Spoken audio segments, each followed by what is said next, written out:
Holders in case for a poor relief. Then I'm for one in the Do you want to be on it? Sorry. Okay, I think I have everything else. This is recording? Currently? Yeah. Okay. And broadcasting onto the YouTube. I put the link on the distance. I don't know where. Okay, also before we start the debate, y'all prefer pronouns or histories? I prefer handsome. Handsome. You don't call me that. We don't, it's a link. She or they don't. Or he. We don't want to say handsome. I want you. We're having amazing cheekbones, how can we not? She is. Tell you. Yeah. Let me just set my lights I feel together. like it's a mess. If you want it to stand, we have one, okay? Oh, no, I have none of that. Okay. Oh, you need to put it in your chair. Where's your charger at? Told you I need to show you. I'm not texting. Let me just check this.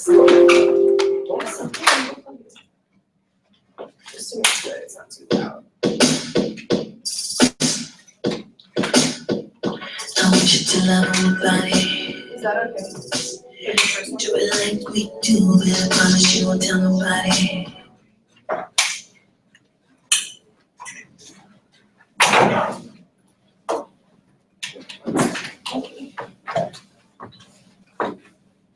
Jay, you're very familiar with this stage. Here, I'll also, I'll move this over this here.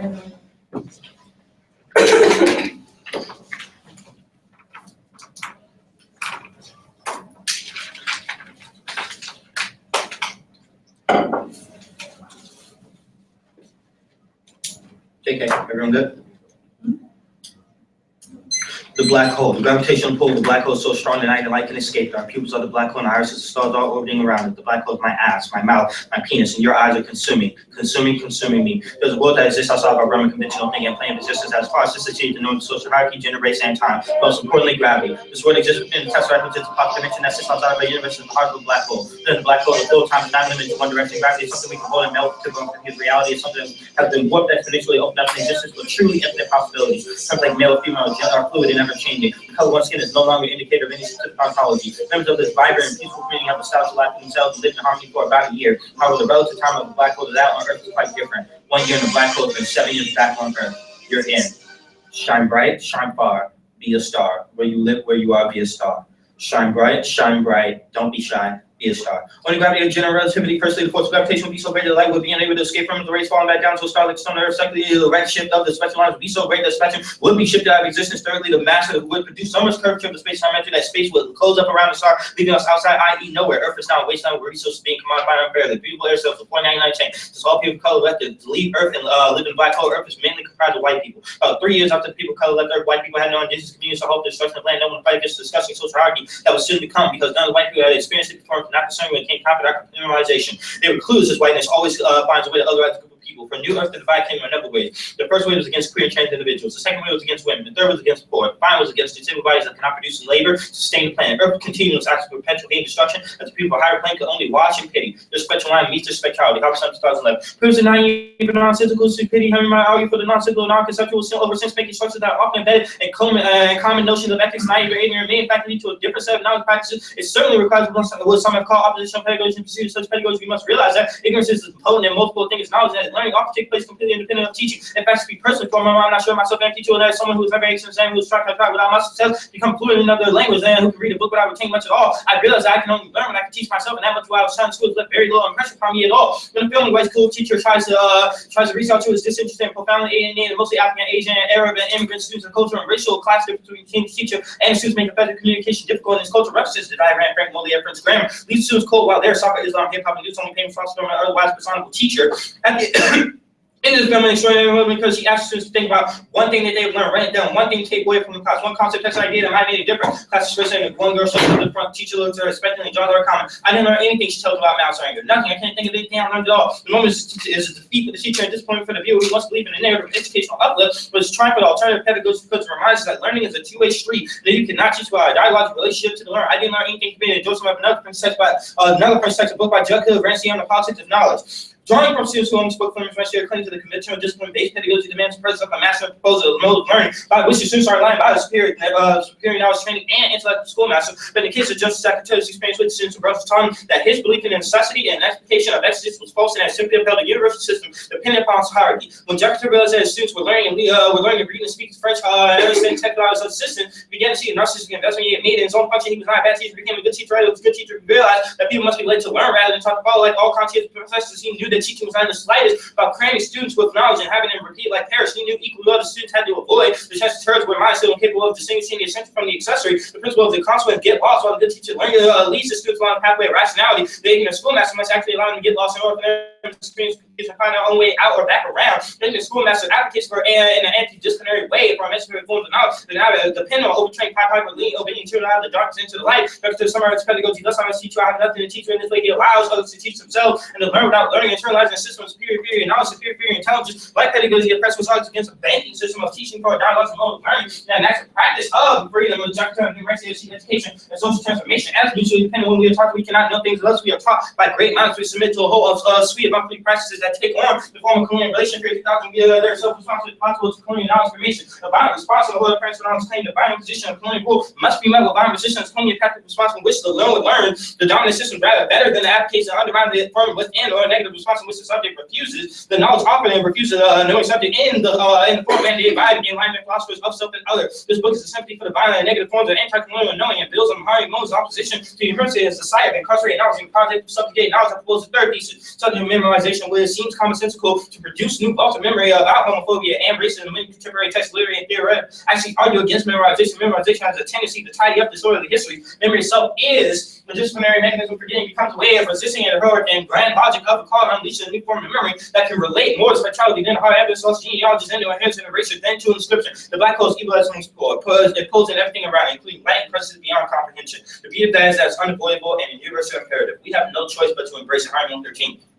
So having settled for politics on himself in the name of civilization, while critique initiates self-defense of those of us who see ourselves as simple viewing, assignment, and enclosure. We say rightly if I critical eyes are sharp enough to see and uncool, have to place in the sun and dirty thinness of the atmosphere. If our eyes carry sharpness far out the trail, we can put the police on trial. Having lived for politics in order to avoid it, we move next to each other because so that we can be beside ourselves. Critique lets us know that politics is radioactive, but politics radiation is critique, so it matters how long we have to do it, how long we have to be exposed to the lethal effects of antisocial energy. Critique and then sociology is supposed to defend. We have to return to politics and then turn outward from the forward to the surround. We're not for preservation, we're giving in celebration. What we defend is social force, right, tightly violence, taking down critique on our own positions on fortification, self-defense, outlook, self-preservation. We were looking for a weapon and keep running, looking to drop it. We can drop it because of our arm. The enemy we face is also illusion. Uncut the virtue to critique of the illusion, basis delusion, and took policy to an insufficient scale, waiting pockets of position and stairwells and knowledge. In vain, we are here moving. Already been around. We are politics. We're more than self. We move. We surround. So democracy's false image. Every time we try to close us in a decision, we're undecided. Every time we try to represent our real, where I'm really. Every time we try to take root, we're gone. We ask, we kill, we test the spell that we are under, which tells us what to do and how we shall be moved. Here and where we dance in the war of apposition, the critical light of the illusory administrator, whispering in our ear the need for institution. All institutions are political and all politics is correction.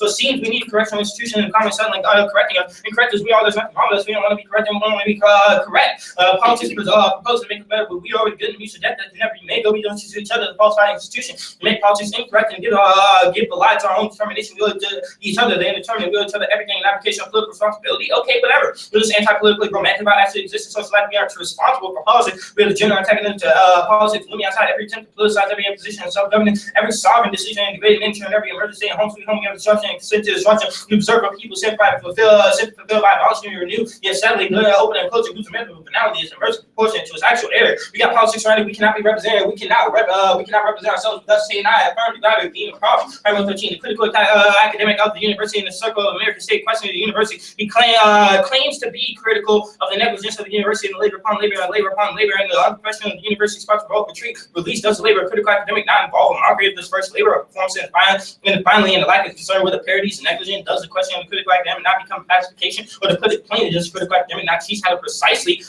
to deny precisely what one produces with others, and it's not the lesson of profession.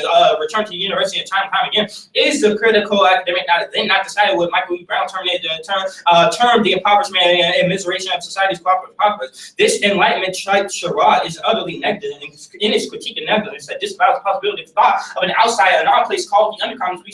We must speak of these critical academics because negligence, it turns out, is a major crime of the state. Article 13. The work of life is inseparable from the violence of black to where technique of beauty come back to it never have left. There's nothing wrong with this. Notion of is manifest primarily in the slow motion of the series of tragically punishable deters of an intermediate improvisation, which is something not but almost nothing better than spontaneous. We've been trying to find out how the undercommons come in sense and necessary fail administrative county of the incalculable and objective in alignment, self-control. They're trying to get the conversation out of the radical occupied elsewhere, the utopic coming out of the ground, still be pumped up here. Now we ain't something particularly occupy which we have occupied instrument black undecided constant economy, misrecognition, and misery cognition, and possible discovery, informal form, giving presence, content, common codes, we're in love with the way we beat the sunlight, that takes us off the event, how they invent for music, color, blow up the event, horizon, outside with black hole flavor for pictures, touch, how they invent the way and sense information never be lost on building, only irrevocably given a chance. Some people want to run things, but people want to run. You ask them, tell them that we are blind. And now just feeling an invention of escape, staying away from confines, to break this hell close and open song once you're supposed to be silent. Bad bitches, that's my fucking problem. And yeah, I like the fuck, I got a fucking problem. I love bad bitches, that's my fucking problem. And yeah, I like the fuck, I got a fucking problem. I love bad bitches, that's my fucking problem. And yeah, I like the fuck, I got a fucking problem. Finding somebody real is a fucking problem. Bring them girls to the crib and they can do the soul. I know you never want. Ready? Why about app?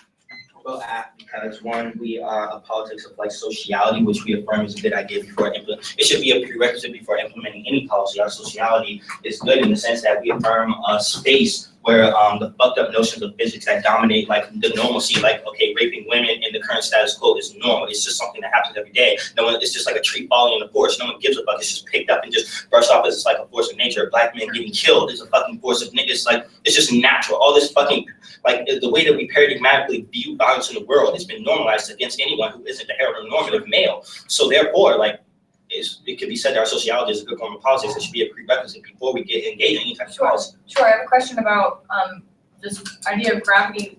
What is the specific gravity for different individuals? For example, gravity in white people is much lighter. White people are elevated in the status quo, as in like white people are elevated to like top positions, like in executive companies. They're elevated in like their social status, etc. But black people, gravity is much heavier. Like it's trying to push me 6 feet into the ground. Like I wasn't even supposed to live past the age of 18. I'm supposed to be dead right now. That's how heavy gravity is for certain bodies over others. For Native people, it's different. For other bodies, it's different. What is the gravity of a woman?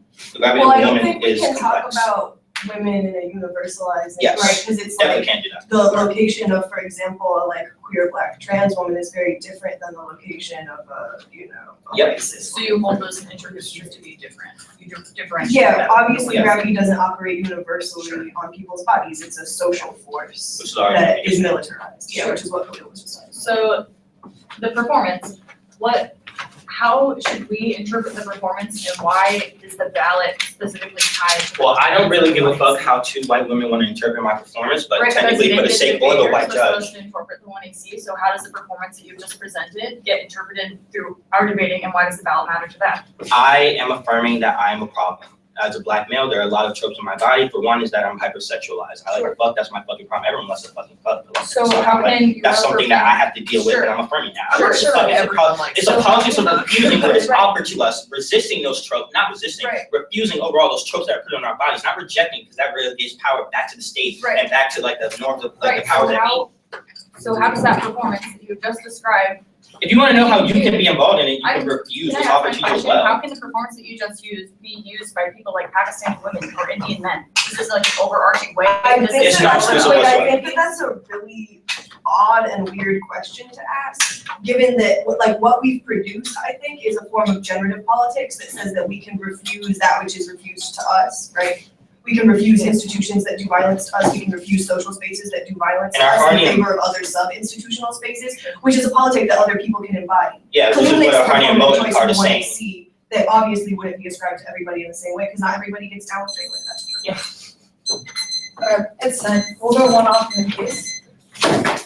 I'm gonna flow straight down for everyone's clarity. Sure. Are you gonna flow straight down? Do you want me to? Or no? I mean, it's kind of for like your own clarity, peace of mind, but I'd say separate them. Okay. Let's see over here.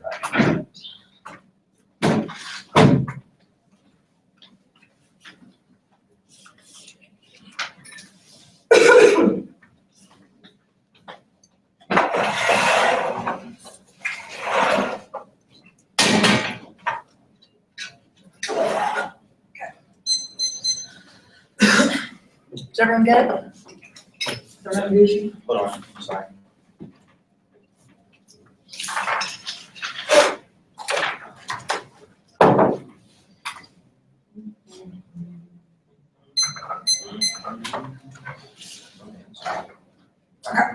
We're good? Everyone good? Alright. First off, feminist killjoy, civil society and acts civility in order to prevent female rage. The invitational strategy, the task of only revives power structure, but deploys silence, feminist marginalized groups, land direction, class 2009. Silence leaders often used in silence groups, the case of women, plan extra oppressors, silent groups, affecting civilized and tragedy, silence, marginalized groups. We use civility used in cultural use, legal, political, and civil expressions, all women, probably women in the private sphere. Anti-feminist appeal to masculine, civilization, feminist, less civilized, women of color, and science through strategy. Demon increase speech to reality, non-sexual ethics, stigmatize non-normative sexuality, towards ability and non-normative pressures may increase violence. Radical associations not promoting youth from grassroots tactics, workers, reference, violent writers, by dominant media, rendering the struggle is illegitimate. Civilities, form of social discrimination, predicated on making distinctions that support accepted practices. It is irresponsible to displace more common motive social change in favor of politics, ability to lead those arguments, and power to continue to performing punishment and or silence. And the control of women's bodies is the precondition for the social expression of racism. This is not a root cause of this is an understanding that even if anti-black discourse explains oppression, that does not explain why status quo oppression normalizes everyday violence. Only understanding that gender and race are inconnected will resolve this smart known set. Let's return 1662 when the major level started statute, the first prohibition of sexual relation between English and African persons. All children born in this country shall be heard of free only according to the edition of the mother of any shall be the body of the Negro man or woman. He is so many weak played double witness. The act's first part of this establishment of the disability of children indentured English would follow the mother's contractual release takes in line in the colonial council of the shift is patriotic of labor force to Africans and split of the perpetual delivery of Africans. The law's focus was clear. Design both the enhanced rehabilitation of the potential child capacity of African women to extend the modification of African people with sexuality. The differentiation of mother having the extension of jurisdiction between the bond labor and the free labor definition of African and English social categories through the categorization of women. Thus, through the Africans vertical sexual desires both to be discussed outside the African bone of the audience understand Englishmen. The national also opportunities and statutes that implicit focus on African women is a direct contribution to the process of identity creation, a structure, political, cultural identity that reveals the process of being repeated not only the formulation, nature, service, and the loss and the criminalization of recognized person. The books on African women in augmented United States and their provision related to the sexuality for English women. English women were monitored and ensured against the possibility of transgression. This law not only rated by African mothers as economic project and enhanced plantation wealth, but also reiterated that the English word is a cultural production. While the 17th century black women were instrumentalized for the direction of children in the station of white race-based identity, 21st century are able to murder non-productive for the same purposes. Was it throws away from the foundation of slavery, war during the structure of white male fermentation of women that bears on the exhibit in the same form. Both English and African women were used to ways to control the breaking stock women produces property and the producers the years of the party. But the major science legitimized sexual violations, terms of laws, violating sexuality for all women, womanly being as a political purity, just the English and Africans to be violent, not playing here. It was born the instrument of the concept of race, sought to nationalize, reveal, and full race now. The American white is the national identity covers across the race mark bodies of women. The color coding of sexuality produces sexualization and color document the emerging color giving of labor. Priority relations were rendered in the general relations, also labor that inherits the additional labor of the priority categorization of people that later became emphasized as race and nation. And violence should be understood as a continuum that affects women, harassment, pressure of sex, rape, assault. All of these are forms of violence means it's constructed the normal relationship between men and women is the expectation that there will be violence, violence against women, and sexual terrorism, a war on women where the bodies are physical territory upon which wars raged. We're in 97. Violence against women is always political, reflects the way that balancing themselves in the role of the world and women. Their science is restricted to the private realm, but other effects are only public realms, registering science in any environment. Women are great for being beaten, imprisoned, enslaved, raped, prostituted, tortured, murdered simply because she's a term priest does not describe her distance. In addition, women are persecuted on ethnic, racial, religious, and sexual orientation. Every culture, converse, factors being women described as paralysis of peace is denied the effect of sexual terrorism. There's social identity of wars, men fighting over physical territory, not considered possibility of war outside this narrow definition. B. Violence and sex discrimination perpetrated against women is hardly metaphorical. Violence seems natural. Its exclusion is part of the system built to construct to silence women. The appropriation of women's bodies represented men's orders has been settled as politically constructed reality. Women's bodies become the object of men's dominance, no sugar, and communicate as the objects that through which men orders attain the use of this potential for communication among women's duties and women's effective only to the extent that a group of men who use message is said belief that they have possession of universal sexual position when communicates a message of dominance and ownership of the physical territory, the political struggle, or female submersion of women's bodies. And you should vote next to endorse the feminist killjoy, only an active negative positioning against male-centric happiness and give history to women's unhappiness and resist patriarchy. I'm intent. We recognize the figure of the feminist killjoy, take the killjoy seriously, one feminist party, give you the killjoy back, our voice happiness, you justify social norms, they struggle, fighting to spread the rise which political plans are made. To be willing to cause an happiness and ultimately immerse yourselves in collective struggle. The feminist object of the hence brings others down, only talking about happiness, pleasure, sex, and by exposing how happiness is sustained by raising the sense of not getting along. It's very fantasy that happiness can be found in certain places, but our failure to be happy is rather sabotaging the happiness of others. This means that we may be found difficult or unpleasant to work with. It's enough to call someone's life because becoming satisfied, becoming aware of how much stress we're having about feminists, conscious of the uncertainty, conscious of happiness, conscious of making one people turn away. Such that the situation of common violence and power about the unhappiness of feminists rather than feminists are unhappy. Political struggles can take place over the causes of unhappiness. The star of the strength gives a definite angle on happiness. The strength enables a conscious of so being a killer can be a knowledge-making project or a knowledge project and a world-making project. And confronting gender violence comes first. Reproduction, misogyny, and domination are responsible for dismantling radical movements. Sharing our truths and survival stories necessary to engage in collective act of healing as well as empowering women. Queer activists develop a form of community accountability that transcends the personal private divide and makes gender justice an issue for everyone. More than 10. Radical movements can't afford the destruction of gender violence creates the the political implication, patriarchal behavior in communities that work will not survive. There are many resources regarding the beyond books, symbolic speaking, and sharing our truths. One of the most powerful tools we have is my elders and swapping stories to survive stories that we also begun the movement of learning practice and naming our stories publicly and calling our communities to address our so many of those experiences. Man, misogyny cannot be work that only women do. We also do the work that survival women's depend on until we make radical feminist and queer political ethics that directly challenge the heteropatriarchal forms of organizing to our central to our struggle movements which should be devastated by the antics of functional art and forms of actions like the made queer radical feminist ethic and accountability challenge to recognize that gender violence and for communities, relationships, organized practices. There are 3 key steps that we can take to begin. First, we must support women and queer people and movements of experience with personal violence and engage in collective process of healing. Second, we must initiate a collective battle how we want our communities to look and how we make them safe for everyone. Third, we must develop a model of collective accountability that truly treats the personal and political and also believe in practicing justice in our movements. As increased gender violence makes me, I am hopeful and we will give you to change and create more justice. We not have to start with which ones are little misogynists and performance. They out themselves every time they refuse to apologize. Take ownership of their actions, start conflicts and refuse to work through the consensus. When we are presented with the destructive behaviors and ultimately accountable strategies, don't have to be viewed. People are entitled to their mistakes, but we should expect the people in this faction not only to become better. We have the right to be angry with the community for supposed to be a model for better, more just world hard to say kind of anti-queer, anti-woman, racist, violence for great society. We must hold each other accountable and not be misogynists just start power in these spaces, but not only misogyny take, but not only protect yourselves in the art of the stage, destroy our work, but also create stronger movements that can but be struck from within. And our rage is critical to the extinction of patriarchy. Knowledge provides one agency and challenging power to materially grounds our resistance. The feminist skills right act from women's experience of violence. We will no longer be the docile walking apologies meant for us to be engaged in a new female during walls that tears at the walls of male supremacy. Capital 73.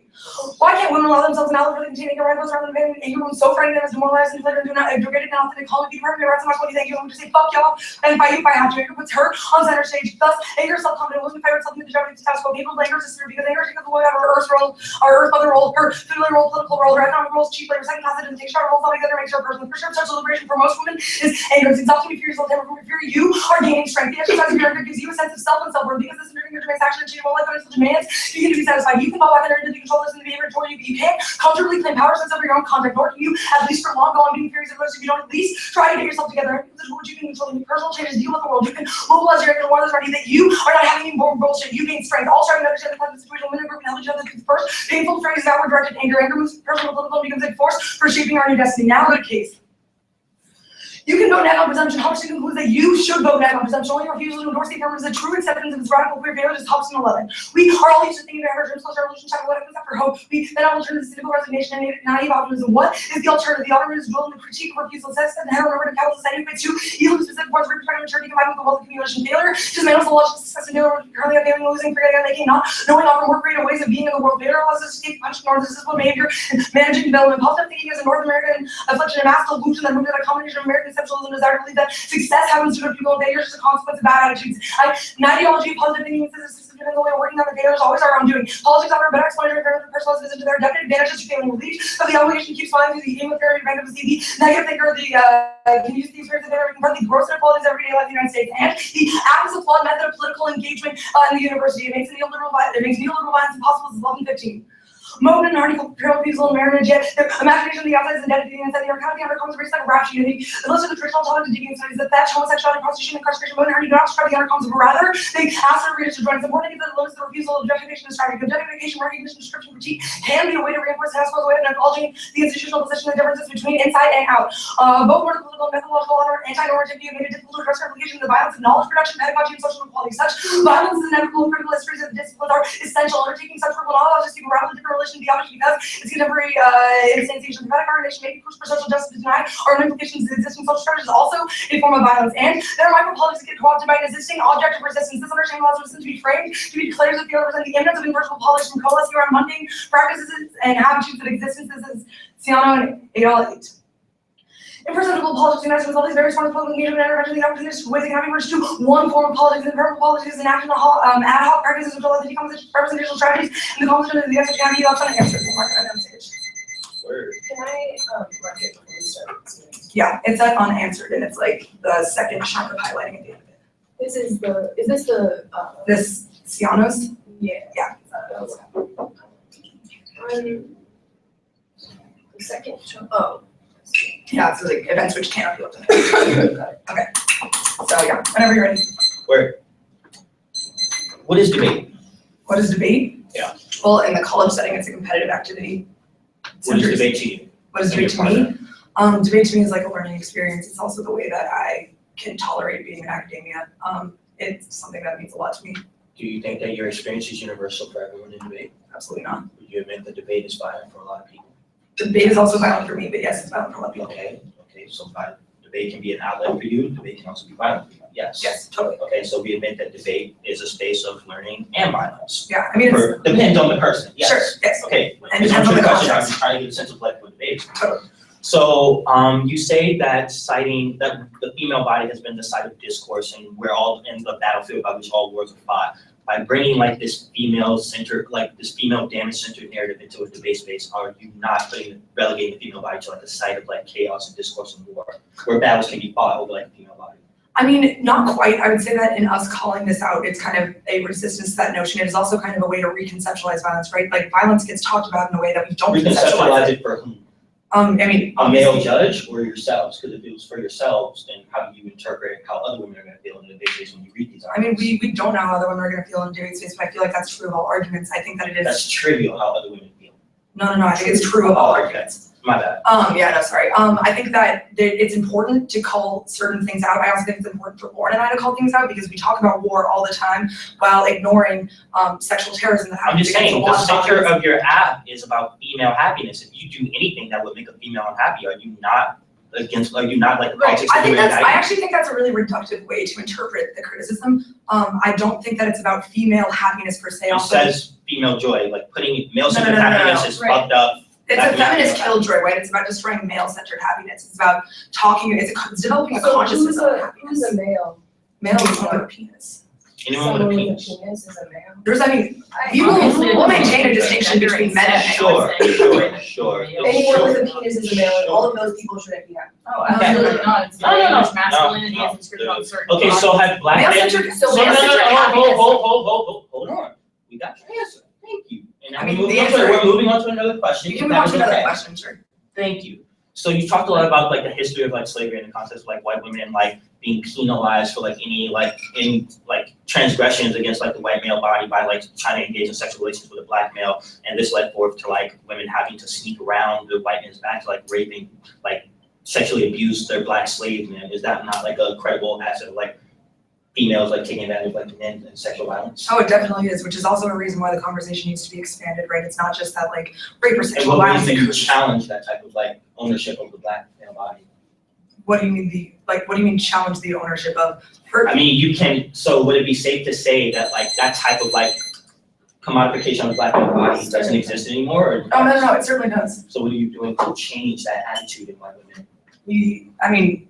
That extends far beyond this debate round, but also like, what do we do in terms of debate, or what do we do in like, I don't What think does it's- the politics of the alt do? politics is like, It's a way for Haley and I to engage in sexual violence in our it's also like community. It's also- to position on happiness, right? So it's like, we are comfortable with certain narratives. That's being Instruct us.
Stop, right? That's 8:28 left. So,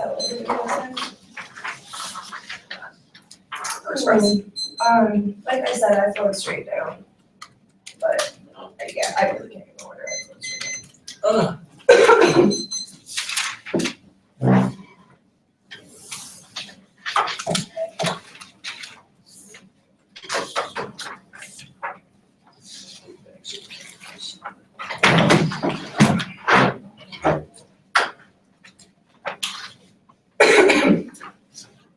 Everyone's good?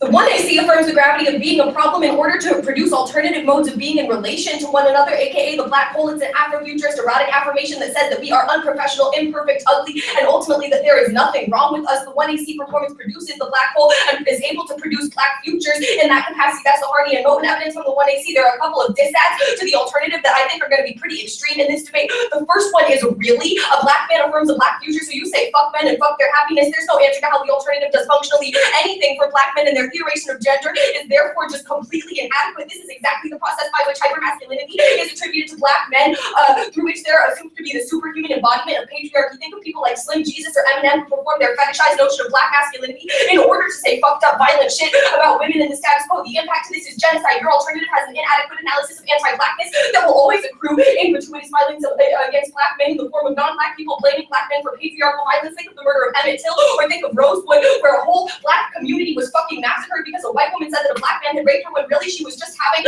an affair with them. This reveals that their analysis of ontology is always going to be wrong and is an incorrect analysis of the ways in which modernity is sutured, because white women are consistently committing violence against black men, which means that you can't just say that black men shouldn't be fucking happy when black men have disproportionately higher rates of suicide and depression compared to a whole bunch of the rest of the population. This also proves that their women-centered or female-centered world-making or whatever the fuck is never going to produce any kind of future for black men and potentially for other men of color as well, which means that you should vote against their affirmative at the point where it produces anti-black genocide. In addition, the affirmative is therefore going to be key to envision alternative forms of sociality through the end of the world that can actually access better solvency and better inroads into the alternative, because it doesn't require that people be happy in order to have access to valuable lives.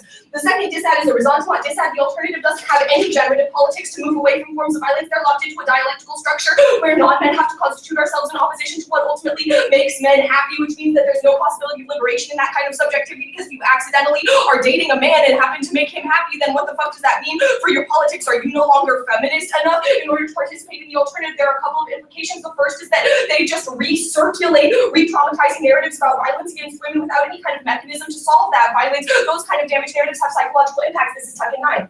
Scholars have built their careers around producing damaged narratives of tribalized and detribalized peoples to disenfranchise communities tolerate this kind of data gathering because there's an implicit, sometimes explicit assurance that choice of damage payoff in theory of sovereign political wins. Many communities engage loud, participated in damage center research and the construction of damaged narratives as a strategy for correcting oppression. It's a powerful idea to think all of us as litigators putting the world on trial, but does it actually work? Does material political wins come through? Most importantly, are the wins worth the long-term cost of thinking of ourselves as damage? Contemporary damage-centered narratives can be directly tied to 400+ years of occupation of native lands, genocide, and colonization. Damage-centered research involves social and historical contexts at the outset. The significance of these contexts is regularly submerged without the context of racism and colonization overlap with this damage. This makes our stories vulnerable and hypothesizing analyses after the research team leaves, after the town meeting, after the news cameras have gone away. All we are left with is the damage, and that means that you should prefer the desire-based framework of the 1AC. This is Tucking 9. One alternative to damage center research, to track research, capture desires to have damage, desire-based framework is an antidote to damage center research. Antidote stops and counteracts the effects of the poison. The poison are going to cure the supposed damage to native communities, urban communities, or other disenfranchised communities, but the frameworks that position these communities as damaged. Desire-based frameworks to concern with understanding complexity, contradicting, and self-determination of lived lives. Desire-based frameworks to find the word to serve as advertisements power by documenting not only the painful elements of social realities, but also the wisdom and hope and technology path all experiences of the disenfranchised communities, so that people are seen as more than broken and conquered. This accesses their argument about how we have to have stuff that's located, the not evidence about how we have to have stuff that's located in people's lived realities. In addition, the other implication of this is that they've just become critical academics who are invested in constant critique and improvement of the university space, that it's unsustainable. Ultimately, as our piece of from the evidence from the YC says, to constantly be criticizing, it gets fucking exhausting for people.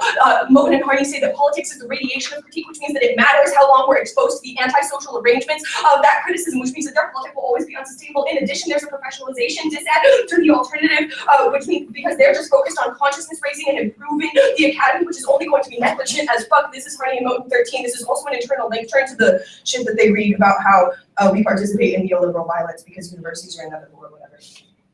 Critical academics are the professionals part excellent. Critical academic questions, university questions, state questions, art, politics, culture. What can it mean to be critical in the professional design? Him or herself as one who is critical of negligence, full negligence, defines professionalization. What would it not mean that to be critical of the university would make one professional part excellent more negligent than any other to distance oneself professionally through critique? Is this not post-active consent to privatize the social individual? The undercommons might by contrast the understood is wary of critique, wary of it, and at the same time dedicated to the collectivity of its future, the collectivity that it comes to be its future. When the critical academic who lives by fear of others gives no answer, no commitment from the undercommons, well then certainly the conclusion will come they are not practical, not serious about change, not rigorous, and not productive.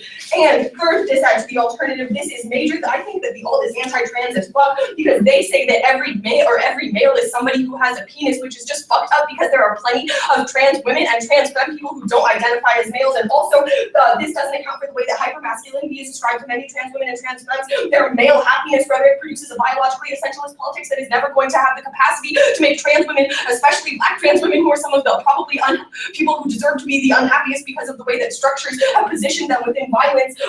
That just enables the denial of people's genders to them. Also, if they happen to have been assigned male at birth, which is fucking ridiculous, and it is in itself a form of violence that contradicts their bullshit and turns them into fucking turfs. So I don't know why they would read that argument. Fourth, this adds to the alternative is that the alt relies on white liberal notions of empathy.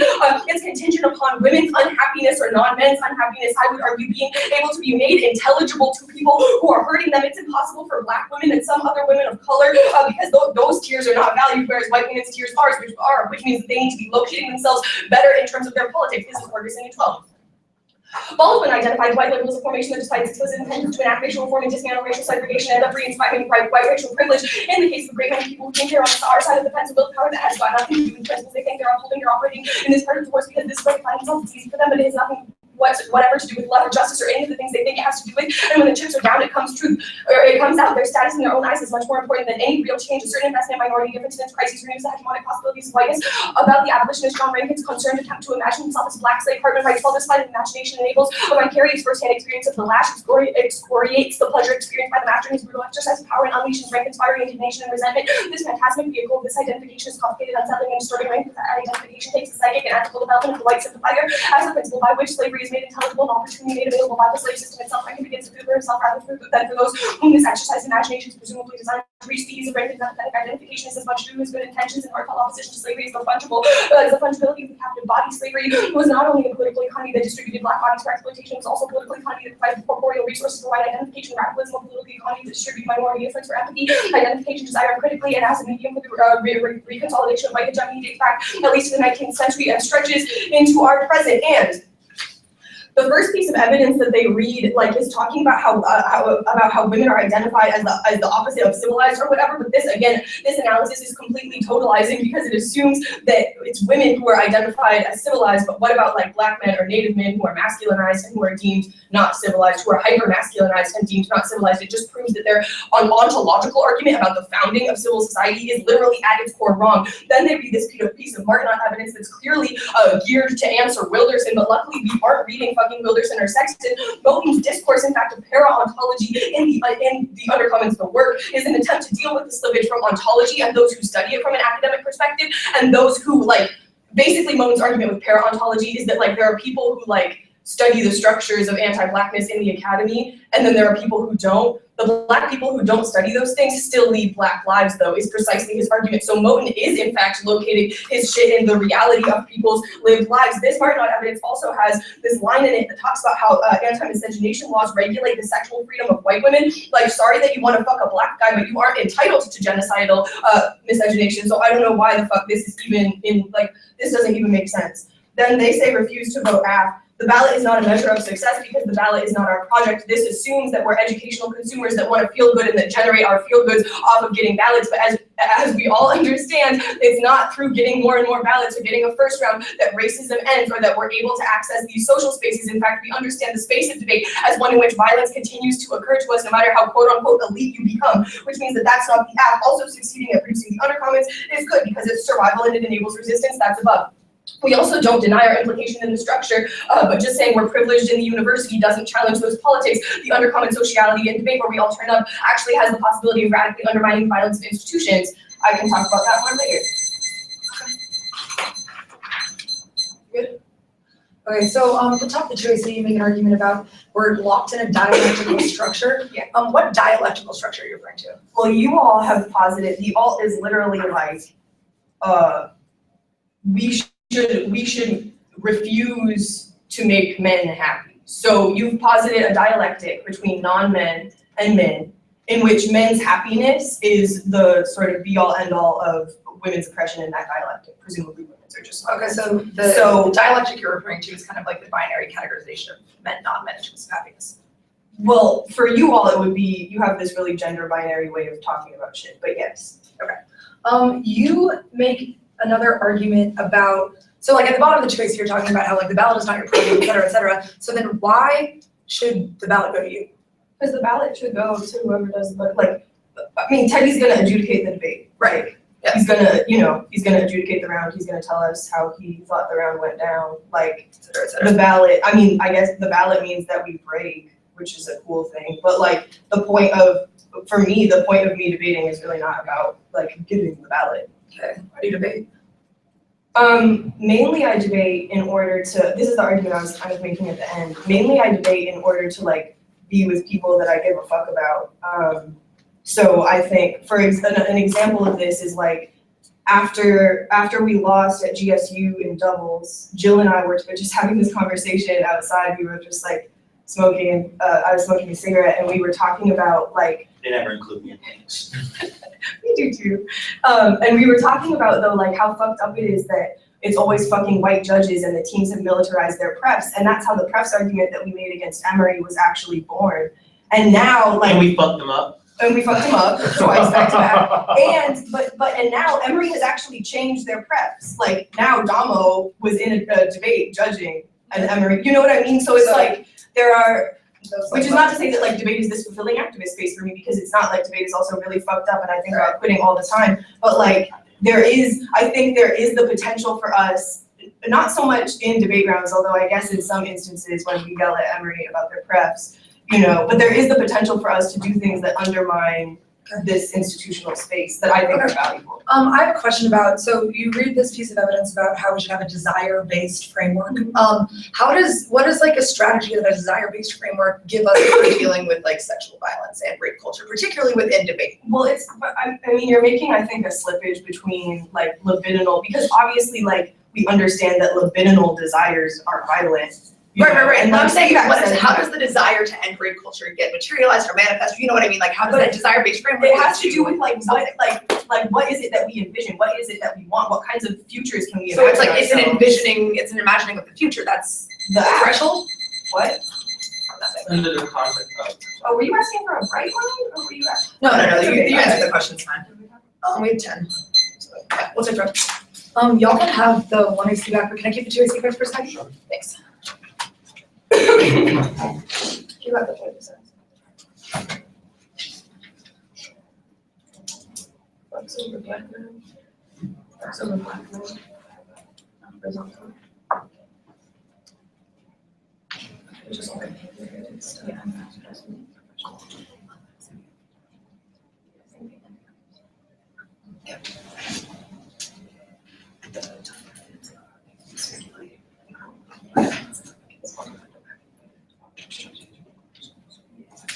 and then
608. So, sure.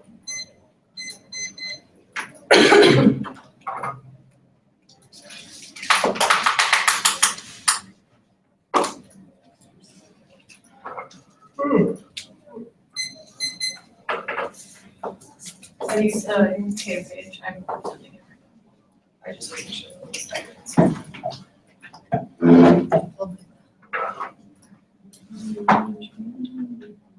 Are y'all all on paper? Hmm? Are y'all like all on paper? Yeah. Oh, I mean, sure. I'm just curious. I'm kind of jealous of this paper thing. Yes.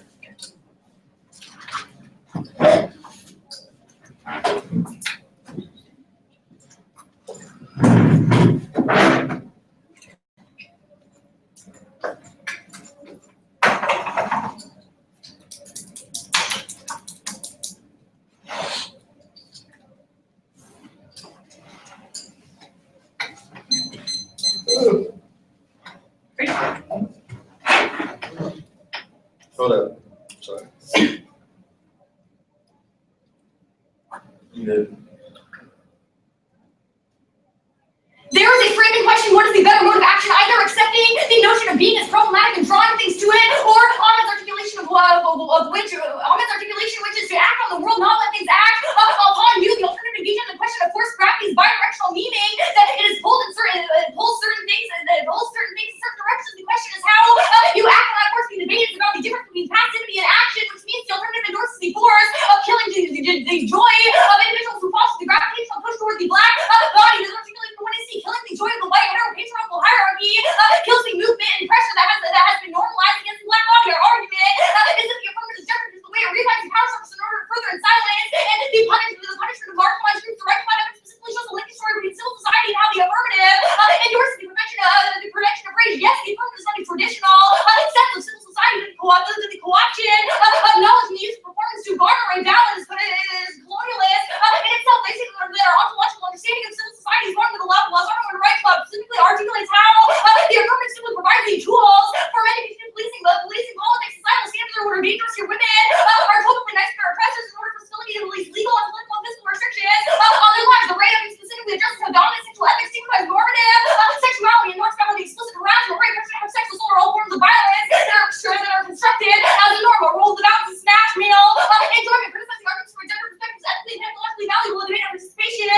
should be supported by an ethically, technologically valuable activity that teaches us critically and methodologically confronts the male-centered ideology of society should always win debates because methods and epistemology should always come first. All of the knowledge relies on gender because knowledge is not really the objective grasp of the world in which we make in which we are making our experiences in the world meaningful. Meaning the gender is the primary lens through which we produce meaning because it is omnipresent in the difference which structure the relation to the world. This means the representation and epistemology matter in the context of policy making, especially when they say the affirmative has to happen before any kind of alternative method can occur. Well, that doesn't take into account the fact that personal is always political. This means that you should evaluate the epistemology behind the affirmative with skepticism, especially if the history behind what you see is flawed in the context of link arguments.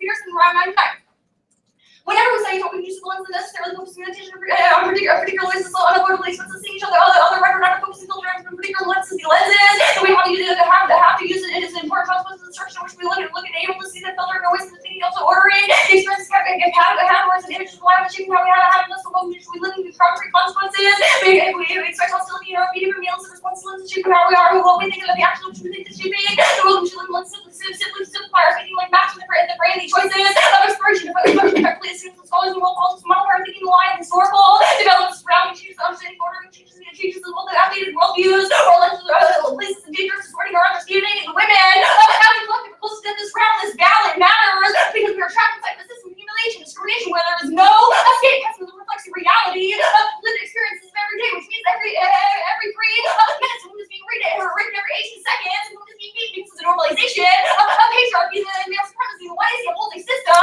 and there used to be public exclusion of the private, especially with their performance aspect of the one they say they're told to sit down and enjoy patriarchy. There are two impacts to this: the masculinity and the public sphere. The first is the sexual politics, militarism, and the second is the sexual politics suppression allows for men to make women their sexual slaves to have private ownership of women. The link debate, the race, the race with the affirmative does not act as the solvency mechanism for why sexual violence happens in the status quo. Just a historical analysis cannot be a method to prevent violence. Martin specifically discusses the complexities of the question of how race and gender interact in the context of violence and control of feminized bodies for the use and benefit of white heteropatriarchy is a precondition for the social expression of race. Now, this is not a root cause, and like we already said, rather this is an explanation of what the explanation of how a root cause or historical understanding can never address the reasons for why colonial and anti-black violence exists in the status quo, especially within our debate community. It definitely cannot explain why violence is normalized. Sarah Altman specifically has taken this into account when describing what it means to be a feminist killjoy in the first place. It talks about how there must be a complex understanding of how a gravitational pull, like the one is talking about, have to interact with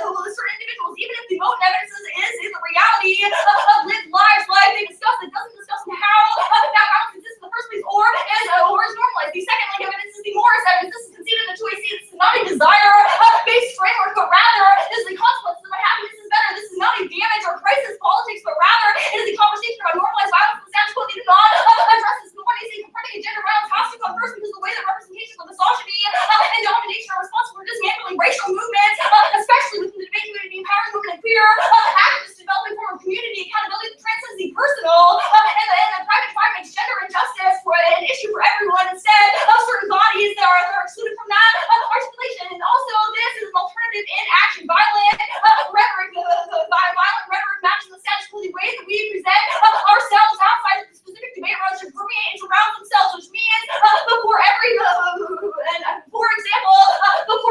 tournament, Khalil posts on Facebook a threat to other debaters that they will debate. For example, high volumes of beating we will be dealing out at Wake Forest.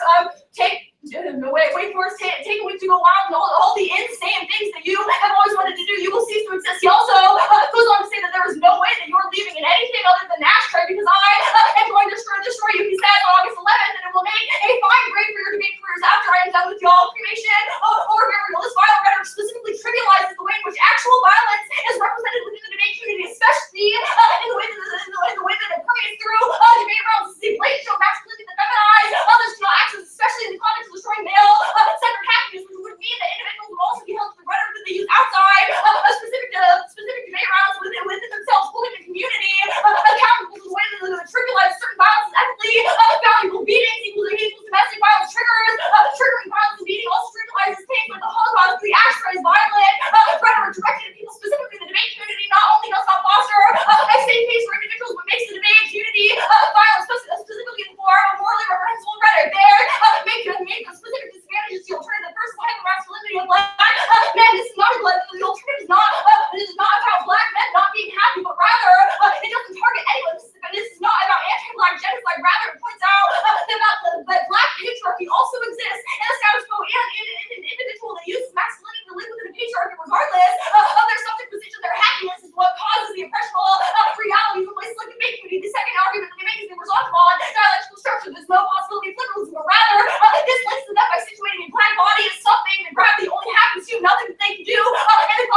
daily. Why dominant does not posit an overarching solution for everyone, but rather shows the way of helping feminist children can access complex questions of violence for individuals. We have posited that and six to one see mass what a male is. The sex of a male includes a penis. Obviously, not all men are male, but all male have a penis. You have made the conflict, the conflation, not us, especially in the context of Sarah Ahmed, who says nothing about the way in which trans violence articulates why they say the white liberal notion of empathy is the last link, but this is not linked to Sarah Ahmed, and rather Sarah Ahmed is not why she's a parent student. She causes an individual action to break down the normalization of white liberals in the context of white hetero patriarchy, rather this linked way in which they colonize certain things through use of ballot and breakdowns around the alternative instead of a spherical notion of gravity in which the one is positive that should be working that we should be working from the back to the front instead of allowing gravity to feel all around us, should be moving forward within our daily lives. Method of the one is will fail to engage and things like violence beyond evidence is very clear in the implications for being the children truly being informed about action resisting the patriarchy policies ourselves against male-centric ideas of happiness is key to political claims. It's key because political claims are made from the struggle over happiness. She explains that in order to immerse ourselves in collective struggle, we must be willing to cause unhappiness that was made uncomfortable by our struggle. The uncapital evidence goes on to talk about how the way in which it provides a way for certain individuals to talk about rage and anger to break up the standards of women and keep their mouth shut is absolutely critical to the extinction of patriarchy. Rage provides a way in which challenging material grounds of the status quo, especially within the debate community, where individuals have to have movements.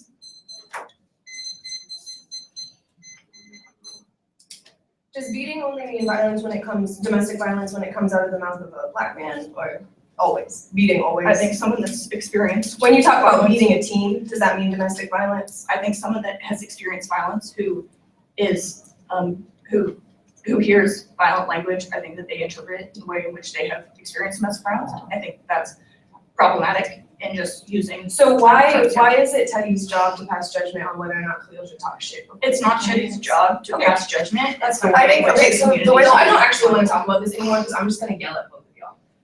Because I think that shit is anti-black. But anyway, when you say, that's cool. When you say there's a difference between passivity and action, why is passivity bad?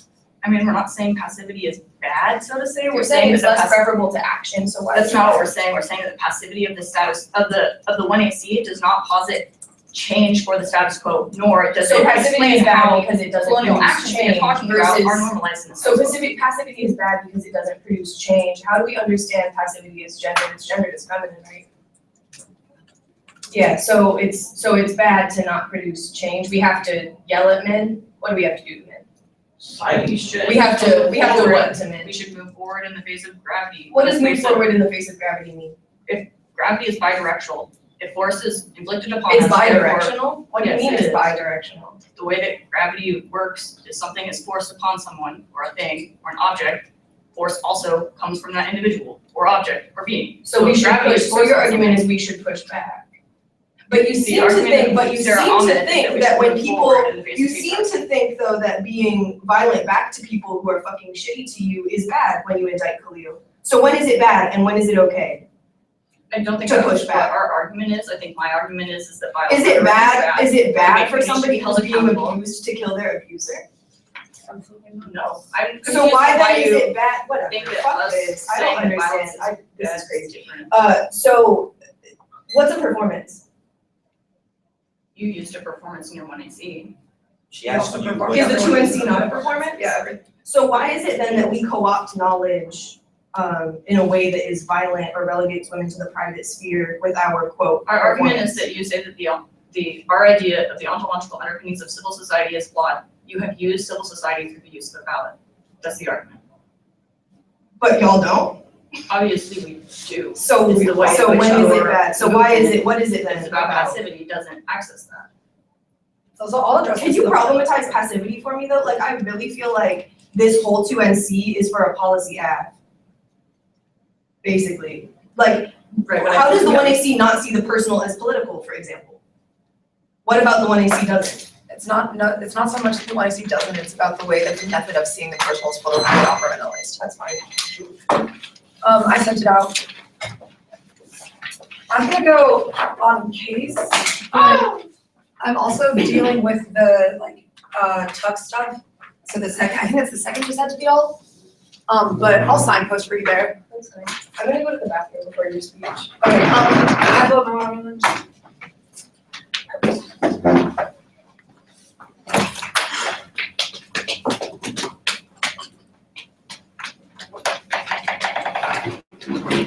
Well, my coffee, I didn't see it.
How much did I learn?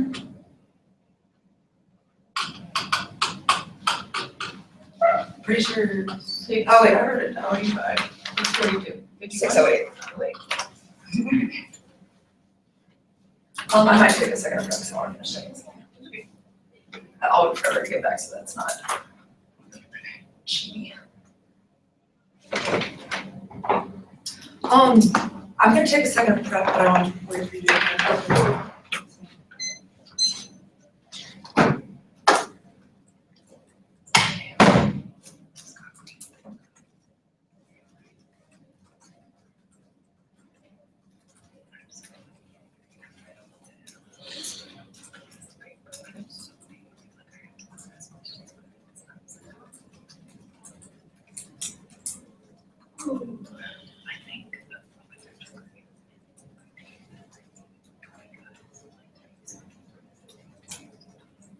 It's not bad.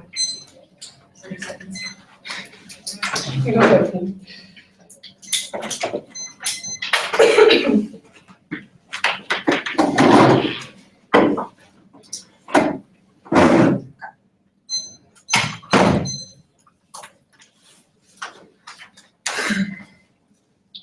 All right.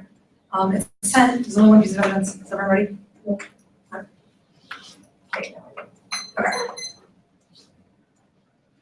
They can see the presumption argument from Melissa. Now I'm going to extend this argument in two ways. The first is on kind of a petty level, but if the ballot doesn't matter to like them or their political project, then give it to fucking us. We want it. We want to break maybe vested interest in reading our like about the debate community and culture now runs. And two, it is necessary for the debate team, our debate team, to take this fucking seriously. Glenn Fravia does not give a shit about how we do not get the resources on the team. We are kind of considered the underbelly. This is kind of important for us. So if the ballot doesn't matter in this large sense, vote down on presumption. And the second is that it's consistent for the affirmative, right? Halberstam argues that, and concludes that you should vote down on presumption, only refusal to endorse the affirmative is an acceptance of its radical queer failure. Now, if the desire to win is embedded in the way I see it as a double turn to their method, the success in a heteronormative capitalist society equates to the specific forms of reproductive maturity combined with wealth accumulation. This is from the queer failure, and there is no past or future that turn back to forgetting or rupture the nostalgic self. It is the only radical action possible is Halberstam love it.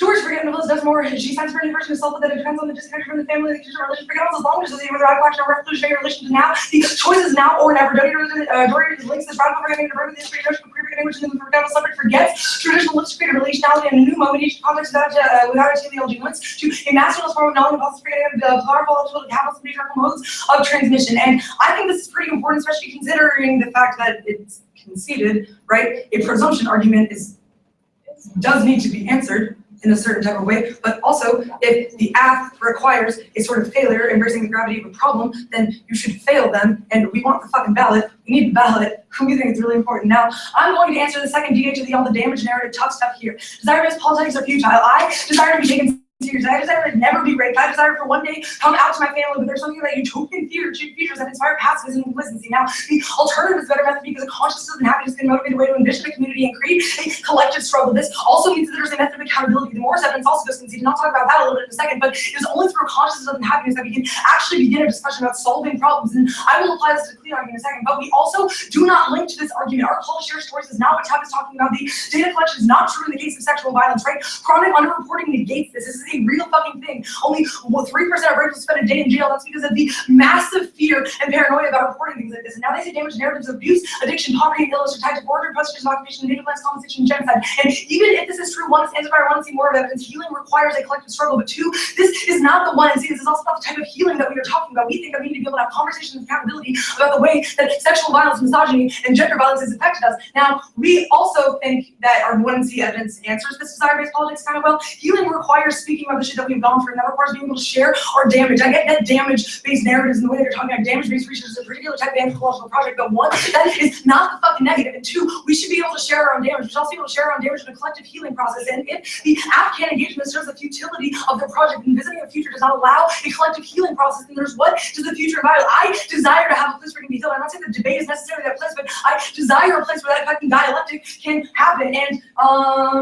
yeah, this requires a space where you're not just told to shut the fuck up. Now, they impact this with being critical academics, and one, they're just straight up ignoring, and two, the call for action about how we talk about sexual assault and gender equality now, they can see the more evidence. It's really important because it talks about gender violence responsible for the dismantling of radical social movements. It creates internal violence. Women's problems are always relegated to the private sphere. Gender violence is always considered a secondary issue and is never brought to the forefront. This is not, there's not a method for accountability. Now, our evidence outlines the ways that we have to do this. Our strategies don't have to be punitive. It's not about incarceration. It's not about punishment. People are entitled to their mistakes, but we should expect that people will those own actions, not allow themselves to become a pattern. We have a right to be fucking angry when the communities we build are supposed to be a model for the better, and they use harbor the same kinds of anti-queer, anti-woman, racist bias for debate society. This requires a certain type of dialogue that only consciousness and happiness can actually do. This is why we bring up politics on Facebook. We think that we have to be able to have an honest, open conversation about the way this is effective. This is not typecasting him as a hyper-masculine, angry black man who only wants to do violence, right? This is not the projection of it. Rather, we are saying that this, like, Spurs and someone on our team considered one of the comments about something really, really problematic for him. He had a very hard time with it. Et cetera. We're not saying you have to be personally responsible for this, but we think that a discussion about accountability is something that necessarily has to be had. Now, Taylor shuts down this conversation and says, she says she don't have it, she'll just yell at us. That's cool, but that just shows the type of tunnel vision of the one I see. It shows the way that the desire-based future politics and the imaginary gravity of a problem doesn't actually allow for a discourse. They say that we are trapped in a particular type of dialectic, but y'all are trapped in a monolith. There is not a conversation to be had. There's only one thing that is being said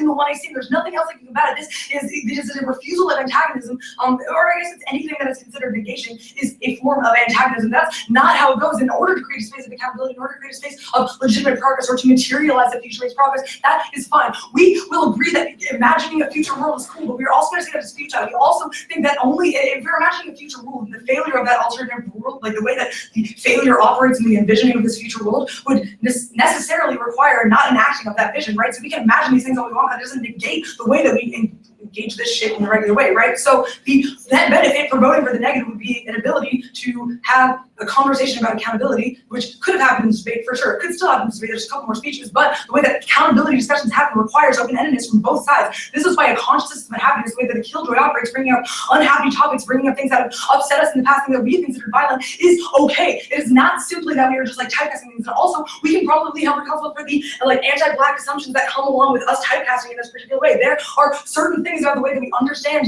the world, those Facebook posts that are, you know what I mean? We don't get it all right every time, but only by having this type of dialectical conversation is good. That's why the method of the negative is necessarily better and just couple net benefits. And I'm just going to reiterate this one more time. You can vote no on presumption. One, it's considered the act, and two, we want the ballot.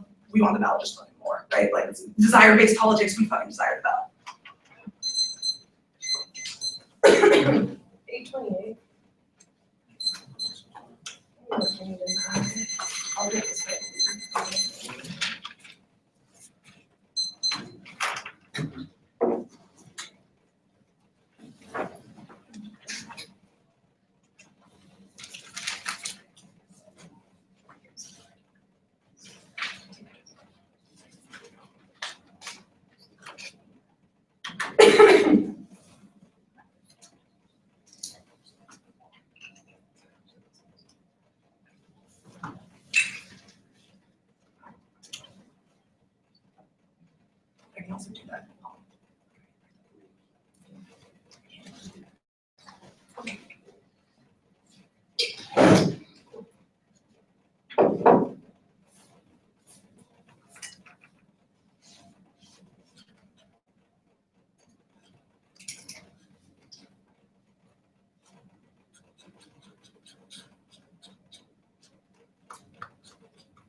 so far.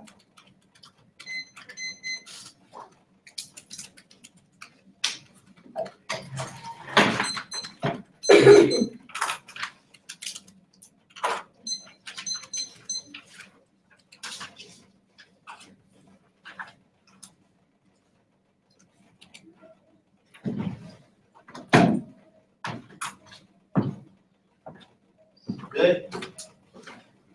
Yep. Cool. University of, Let's start over. Sorry, Sorry, that was my sorry. fault. That was my One fault. second. That was my fault. Sorry. It's embarrassing me on the fucking laptop. God My bad. That's my fault. Okay. Do you want us to do that? no. Don't you shit. Okay, sorry. Talking.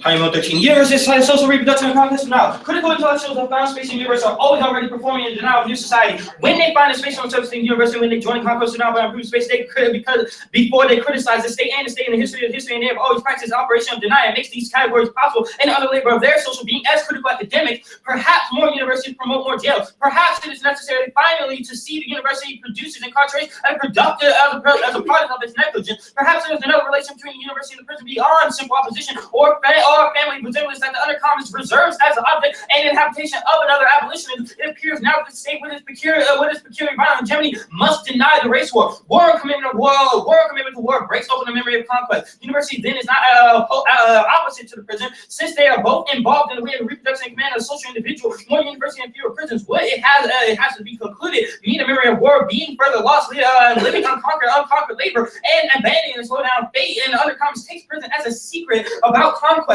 When growing secrecy is its power, the ability to keep distance between inner revelation and secret call into being a prophetic, a secret held in common, organized as secret calling into being a prophetic organization. Essentially, what that card is talking about, how like the universe is always functioning as a form of like development, taking in knowledge, absorbing knowledge in certain spaces like this for the state. It acts in its form for conquest now because the state is always engaged in a process of becoming and absorbing things that it doesn't know, so it can produce counterinsurgencies against movements such as mine and Tate or against my opponents. So in the way that they are propagating us by coming here saying that they want to be the best critical academics that they want to be, that they want the ballot, that the ballot is essential, that they're only promoting these pain narratives for the sake of a ballot, for the sake of being labeled as critical academics, for the sake of being a first round team, so that they can be taken more seriously. That's just fucked up because the state is only gonna seek them out and try to absorb them into the state and use them as agents to commit more violence against people like myself and my partner, and even you, Teddy. I mean, even the state commits violence upon your body. I mean, there are tropes. I'm not going to say anything particularly, but like the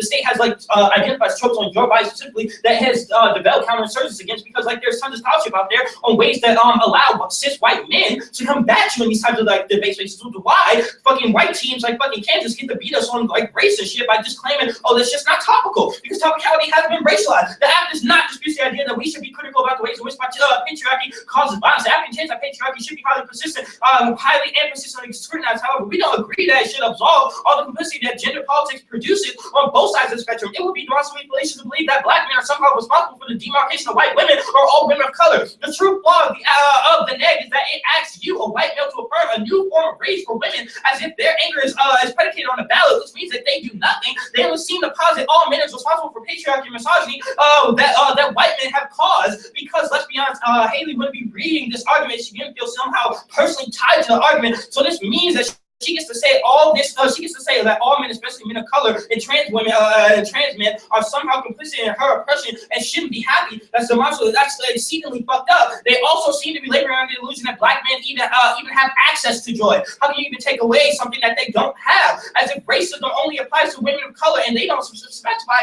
how they plan to see this robbing of male happiness happen. This invokes a clearing of space by which we just allow a suite of egregious practices to come in and harm black men and trans people and disabled people, and it's okay with them as long as these people are unhappy, because then they just fulfill their prophecy. Our politics affirms the world where we can have a sociality free of all those unprecedented signifiers, such as male being anyone with a penis, because we know that not to be true. A man born as a male can make a transition which he can identify as a male without a fucking penis. This links to our argument about results about their aggression towards penises when impose violence on trans people. That also links to our own argument about professionalization, because this means that there is no endpoint. How unhappy does a male have to be? They're always striving to be the best debaters that they can be, which means that they are always predicated to people's pain as only means something when they get a ballot. This type of commodification is exactly what we talk about, because the state uses academic debaters to absorb violence and produce insurgents on the state commit violence against people of color who would want it to end, such as women. So they are the politics that they are indicting, because the state is always engaged in a process of conquest denial. They want to talk about accountability and frame me as somehow culpable for the violence that they experience, but somehow these two mayonnaise monsters get to relegate me as a form of violence to them enjoying life in an out of debate, which is hyper-aggression of black men. My posts are a response to the violence that I experience in debate. Of course, it would make sense for me to want to come up in here and say, okay, I'm going to beat the shit out of fucking Northwestern or Harvard because like they produce such fucking violence like the debate round. Of course, that's like, it's fucking natural. I mean, they produce violence on me, I want to produce violence on them. I'm about my fucking politics. They up in here saying, okay, we want to sit up in here and just pretend that we're revolutionaries for the sake of a ballot, but once that ballot ends, we're not really going to be about our politics outside this round. Now, as long as like this fucking black man making us uncomfortable, oh my god, no, we can't really be about our politics out there, because like black men will probably smack the shit out of us. All this other bullshit about hyper-aggressing me. I mean, yeah, like, this type of shit is like, if we're talking about accountability, this is a matter of accountability. Like, they're not held accountable for any of the policies that they're talking about. They don't do anything for the oppression of women of color. They don't do anything to like really solve the fact that like, I mean, that like fucking oppression is like both racialized and like gendered, but at the same time, like, how is like a black male complicit in like the oppression of like white women? They wouldn't be indicting any of these politics if it's not for like the oppression caused by white men, but somehow we're all tied up, how somehow I'm tied up in that type of shit. Like, how you account for like how various people are like incapable of like producing these power trips against women. I'll tell you one thing to say. We didn't drop the presumption. Also, we didn't drop the presumption. The ballot just isn't about success for us. The ballot just isn't about success for us. We affirm the politics of being fucking failures. We come to this space and we say we are a problem. We acknowledge that the two mayonnaise monsters on the other side of the table have a problem with us, but we don't give a fuck. We're saying that it's our job to like shock fucking white women. Like, if I'm shocking people in debate, then that's what I'm fucking doing. I'm about my politics, and that's why that happens to be a good idea.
It's a case in the case.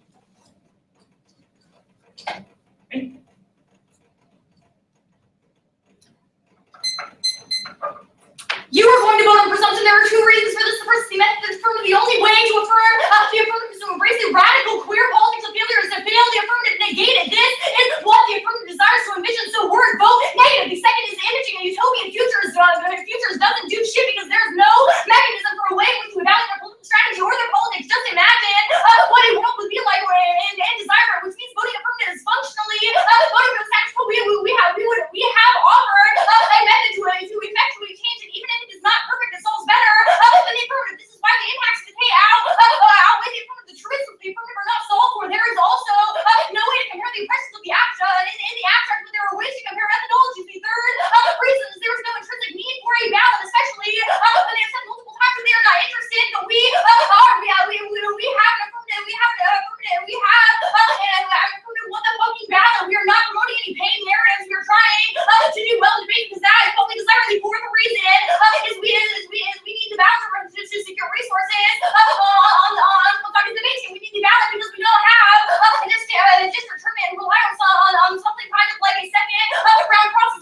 A piece of evidence that will win the negative. The case makes more evidence. This is the way in which they react. The way in which they reacted to the Khalil argument, the accountability argument shows that their method cannot encompass accountability into political strategy. Now we think that by only sharing our personal stories of damage and violence, we both heal or become accountable. Now we can admit that there are anti-black connotations to what we have said, but we also need to be able to discuss and reflect on the reasons why in which we have felt the way in which we did. Khalil says he doesn't give a fuck about us mayonnaise monsters, but that's fine. But he should also give a fuck about the ways in which the discourse he uses outside of the debate community permeates itself in the debate community itself, the movement in which it causes decay. You have to ask yourself what the better method of action is. Either accepting the notion of being as problematic and drawing things to it like the black body, or our articulation of which is to act on the world in which on the world in which that acts on you. The alternative engages the question. Of course, this is mishandled in the series, the 2 and C and 1AR doesn't address it. When something is pulled to you, then the question now becomes how do you act on the force that is presented to you. The debate is about the difference between passivity and action, not because passivity is bad in any way, but rather what it means is a method to cause change in the status quo. Change does not occur. The alternative endorses the force of killing the joy of individuals who foster the gravitational push in the first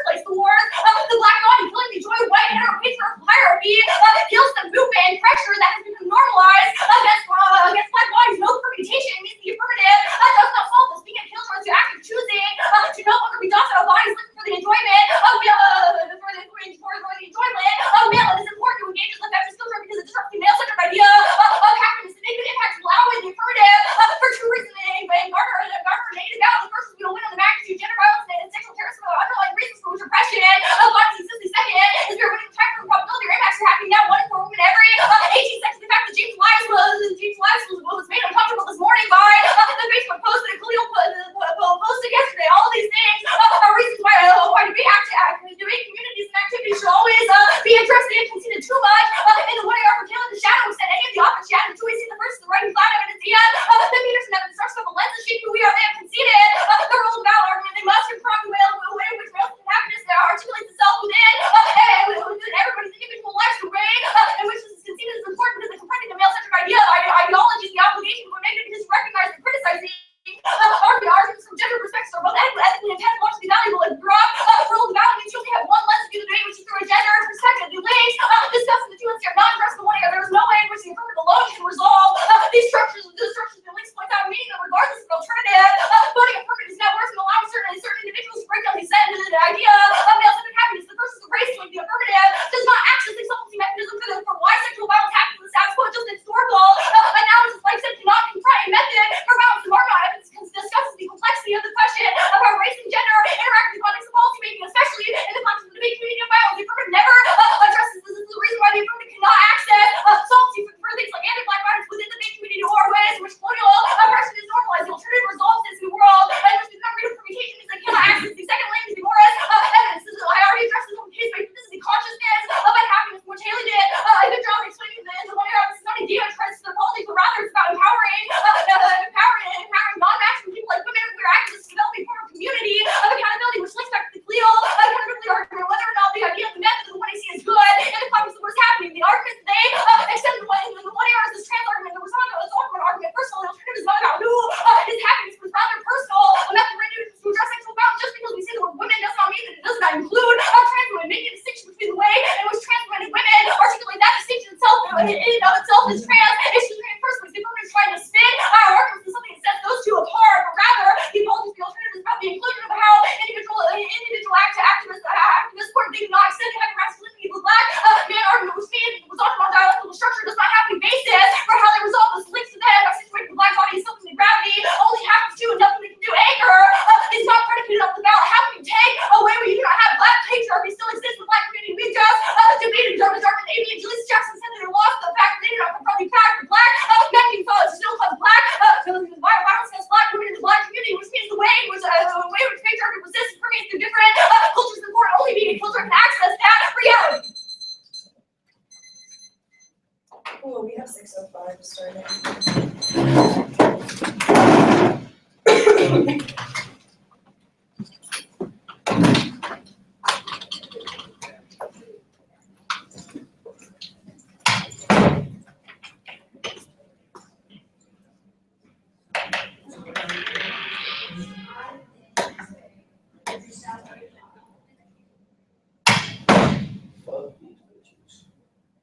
Fucking pissed. I really do.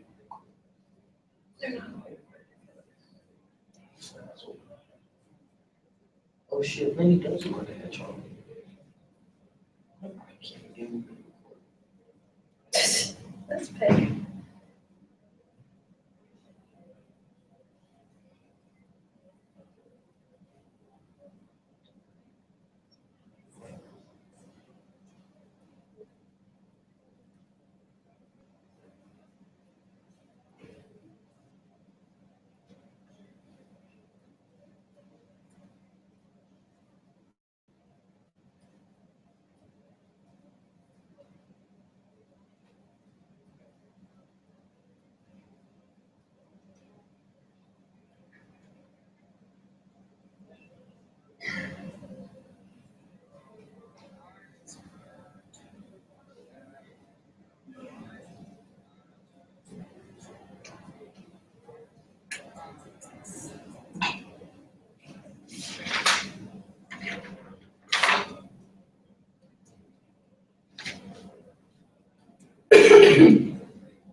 I know you're probably thinking I'm pretty pissed. No, I'm not even gonna send this to you.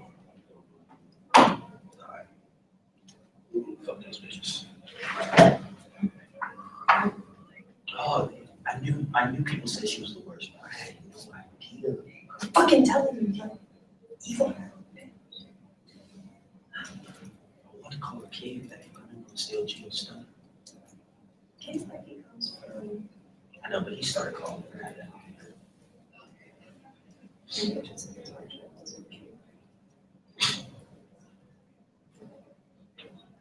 No, something wrong with her.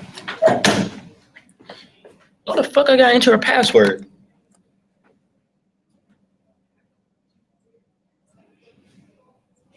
Oh, this is live.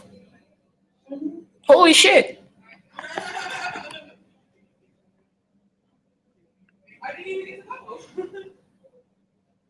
Why do I have to enter his iCloud password? Is iCloud directly linked to Google Hangouts? No. Apparently I can't. I have to enter it. Actually, I can have it.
Oh, Teddy. Hi. Oh, is it? It's right by the floor. Thank you. Yes, sir.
being a problem as a means of envisioning an alternative sociality that actually motherfucking exists, and we have talked about it in this debate about the revolutionary potential of the undercommons in debate in general, about me and Jill talking through the pref's argument, about conversations we've had at Wake about Harvard's racism that matters at the level of fucking strategy, at the level of how we engage the particularly violent and abusive and anti-black fucking institution of debate. They deny the possibility of this new sociality because they find a space on the surface of the university, i.e. we need a ballot in order for us to be recognized as valuable on our fucking team, which is the conceded piece of harding and moat and evidence that indicates that that kind of process of appealing to fucking recognition is also tied up in the empathy shit that we read in the 2AC, that you are only able to appeal to institutions because they're able to recognize and interpolate and see value in you. That's our fucking argument, that there are certain people who are just not valued in these institutions in the motherfucking first place, and that those people also deserve spaces of safety. The fact that you're attempting to be recognized as valuable is a process of interpolation that only reproduces a politics of recognition, which some people are able to deny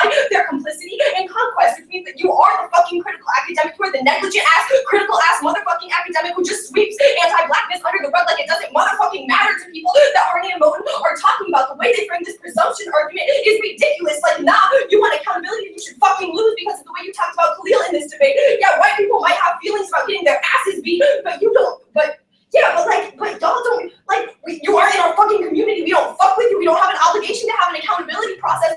That's exactly our argument. When all of that stuff is just reinscribing violence onto black people, like the fuck is wrong with you? Only white women get to actively push back against violence that's happening to them. Only white women get to be active, but then you call me and Khalil passive and then get mad at Khalil when he fucking says that he's gonna do violent shit. Like, sometimes the revolution means white people getting their asses beat. Like, sometimes that's a fucking situation. The fact that you can just ascribe hypermasculinity to Khalil in this instance becomes particularly violent.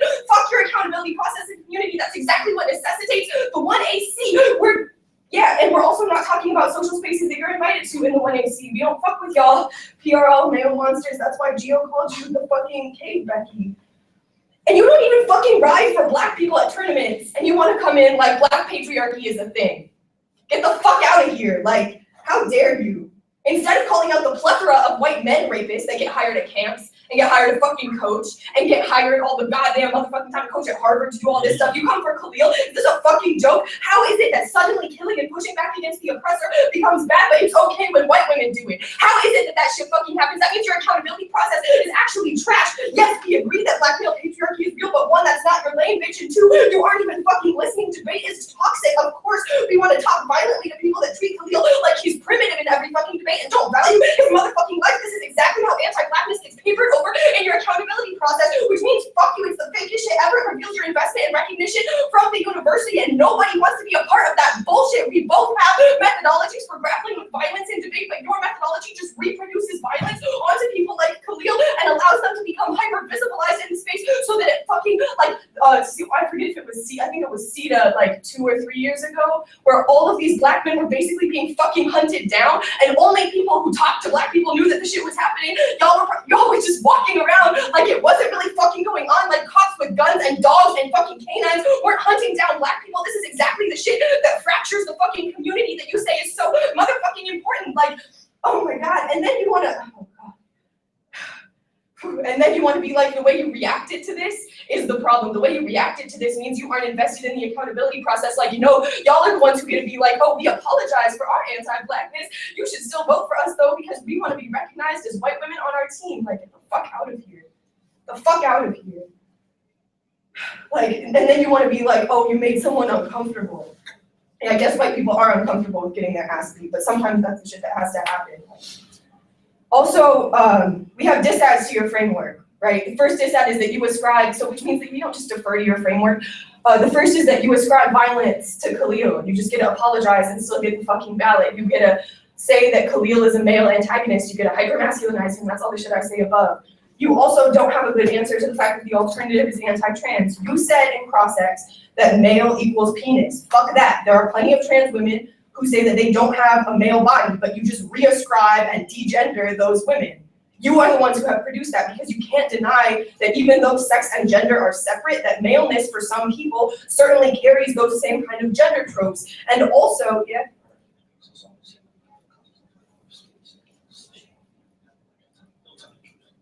Right, and then only the app is actually committed to a project of sociality that enables that kind of space. Like, you're going for all of this shit about accountability, but you aren't talking about, you say that the imagining the utopian future is irrelevant, but our argument is it's here, it's something that we can choose. The undercommons is something we choose at debate grounds. Like, these are spaces you aren't invited to for a fucking reason, apparently, but like, there are accountability processes or whatever that go down in those spaces. I remember when Amber fucking slapped the shit out of Damo this one time because of some internal community shit that was going on. Like, there are obviously, sociality involves accountability, sociality involves navigation, that's the point of the fucking app.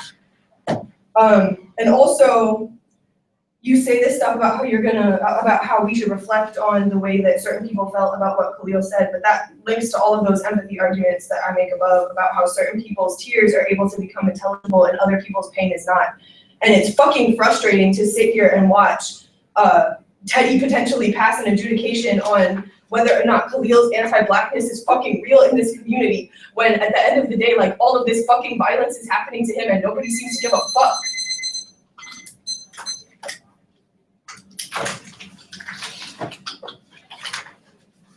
Do I have time to go out and smoke, Teddy? Sure.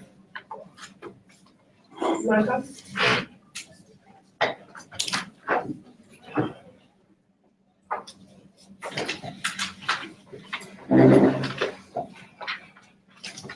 I guess we could just leave it here.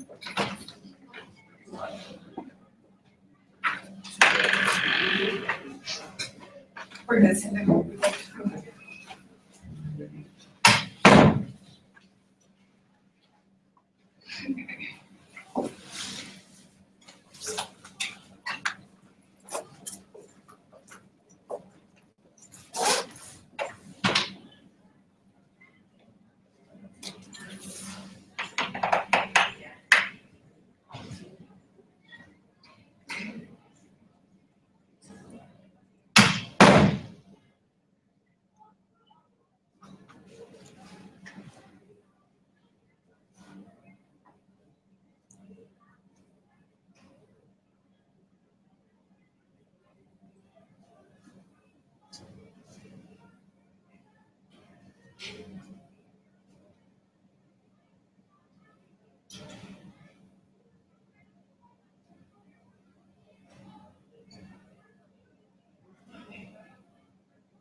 I've just been asked to share that we're going to move to awards in Journal 155, and that before any decisions, if their room is clean, they really appreciate it. Now that message has been sent, everyone has received it. Thank you. You're welcome. Oh shit, that means I need to pick a song. Damn it. You can do it. I don't know Jonas English.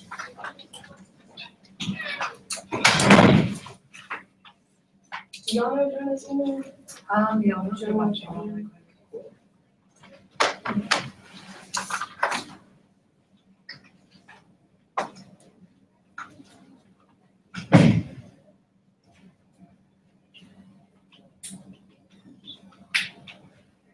It's Jonah Feldman. There's Jonah Feldman at berkeley.edu and there's Jonah Feldman at gmail.com. Okay, I think either work. Jonah Feldman. Yeah.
Oh, I'll text it.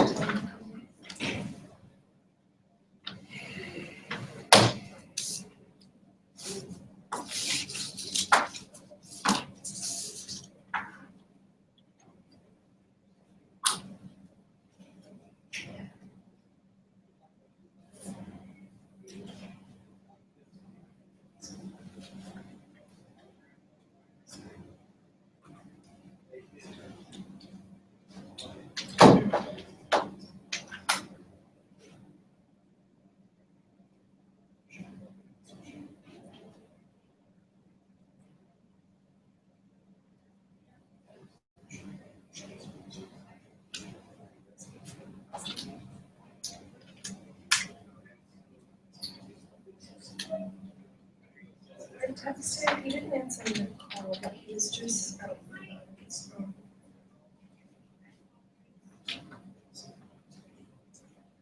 So I mean, we should have some.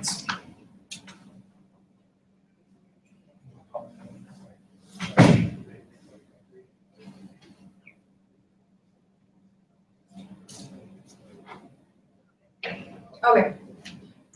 He's coming. Let me just figure out where to start this.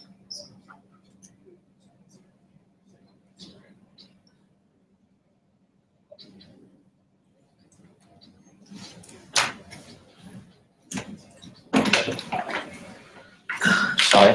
That's okay.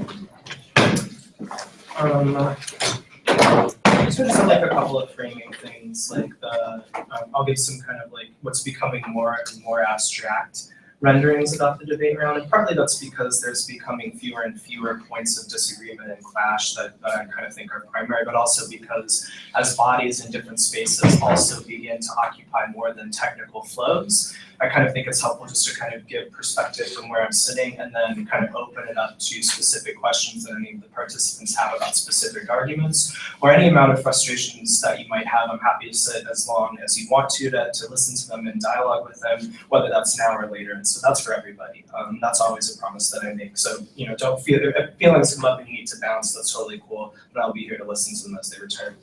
I'm voting affirmative, and I think that there are 3 different kind of complications that I'd invite you to consider about that helps frame this decision, and then kind of 3 things that I want to draw attention to. The first, they're not contradictions, they're tensions in the way the argument gets presented over the course of the round that are difficult for me to assess and sit with. The first kind of set of contradictions are the elements of consciousness raising that are present in some moments of the negative, and then moments of kind of the sort of more aggressive, no, we want to kind of strike back and prevent joy from being happening. I think that those are productive tensions. I think that they can be developed into 2 different perspectives because they draw from 2, in my opinion, they draw from 2 different moments of conversations in kind of feminist criticism and theory. And so in this debate, I actually think that consciousness raising was probably a better frame rather than killjoy.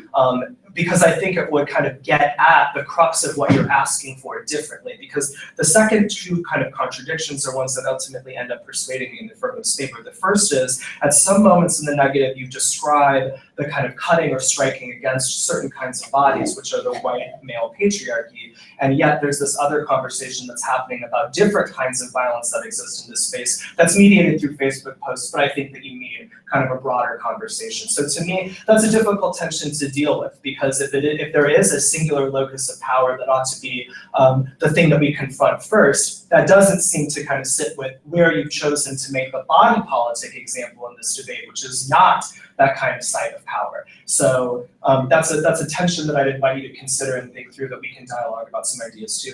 The last one, though, is one that I think also gets teased out in moments in cross-examination through the 1IR and the 2IR, which is framed as the difference between passivity and activity, but more importantly, the question might be, how is it that we can respond or react to certain kinds of rhetorical violence? Who has the appropriate theory to explain that? And when those theories come into contradiction, who gets to determine that resonance? And for me, this is kind of where I kind of side with the negative. You make a claim in the 2NR that suggests that gender ought to be the lens through which we evaluate kind of certain formations of violence. I'm persuaded by both the 1AR and the 2AR's claim that perhaps anti-blackness as a kind of a uniqueness moment right now ought to be a more preferable lens. And so I'm skeptical of this particular call out, not because I don't think it has any merit and not because I don't think it's theoretically important, but because the way that it is described is more dangerous than I think that it is productive.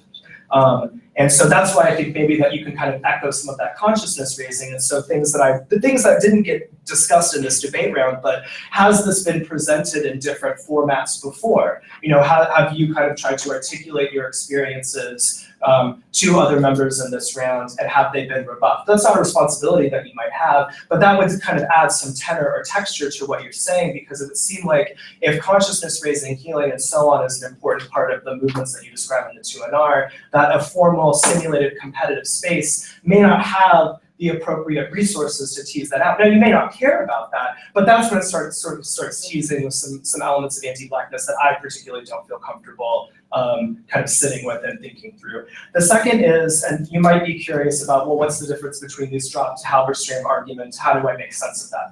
I would say first connect that to the alternative. So how does the alternative enact a certain kind of failure? I can imagine where that is, where it's like, well, if we really try to talk about the importance of the spaces of communicative violence that exist in our community, here's how to respond to it, and that failure can be productive, maybe offer some examples of what might come from that failure, rather than just letting it sit at the theoretical level. But what really tips my hat in the affirmative's favor is kind of their drop professionalization argument. And the way that you describe the need for the ballot is not something that I'm not sympathetic to. I certainly understand where you're coming from, and I understand that the kind of structural situation that you find yourself in might be dangerous and violent and so on. they've made a couple of claims about why placing the ballot and debate in that kind of recognition may not be the most appropriate way for thinking about both ballots and thinking about politics in this space. And the reason that to me is important is that the sociality that is being described and articulated but never mentioned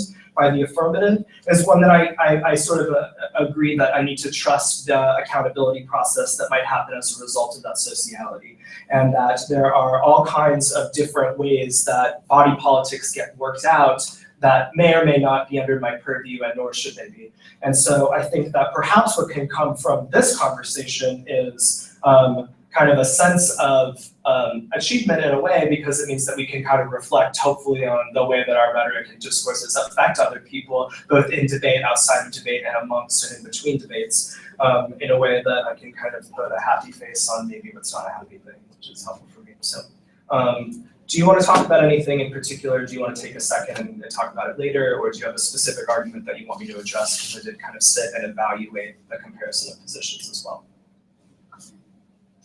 So I think, well, we were really conflicted about like bringing up any of the Facebook shit, and that's particularly because like casting a black man as hypermasculine is definitely a part of the white imaginary that like reproduces itself all the time. Do you think in a round like this where we're isolating like the white heteropatriarchy that that's even productive to do at all, or is, as like the app says, more violent than anything else? It'll produce consequences, so it's certainly productive. Certainly. I would say that if consciousness raising, and again, lots of people don't like consciousness raising. If consciousness raising is the frame, it makes more sense to me than killing joy, because the way that it's read is then fuck you, you know. Right. Which I mean, I'm going to be generous. I don't think that that's what you intend. They may not be generous. That's fine. Yeah. But consciousness raising, which is kind of the way that you describe it, certain elements, which is in the midst of certain sets of struggles about body politics in which we are enacted and reenacted in lots of different ways, bringing up positions and thinking through how they affect us can have transformative potential, and does have transformative potential, and might have transformative potential for different kinds of socialities. So you have a kind of solves the AF claim that's embedded there. But if it is received as a kind of form of punishment, or it's seen as a kind of retribution for harm that's done, that to me, and again, maybe I'm bringing too much of my personal proclivities and reading into the situation, but that to me is not what consciousness raising is about, because you can't get to a certain sense of consciousness that people are feeling under assault or people are feeling attacked. Now, you may not care about that, but then consciousness raising is not ever a moment in which you are going to kind of lend your hat. It is going to be solely about kind of aggressive killjoy. But in that case, I would say that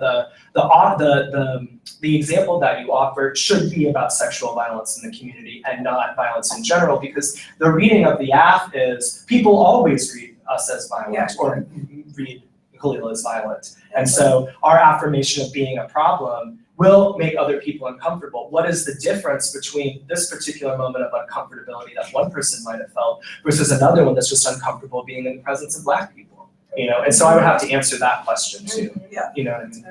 So, and so, you know. Yeah, no, totally. Yeah. Yeah. Any other things you want to talk about or think through at this moment, or you want to kind of pause, and then if you have other feelings or thoughts, come at me later. I might revisit this with you. That's totally fine. Yeah, absolutely. You're welcome. Congratulations, everybody. I'm glad that we are now at round 6 of swing 1, but we'll do it all again in 2 minutes. So, yeah, cool.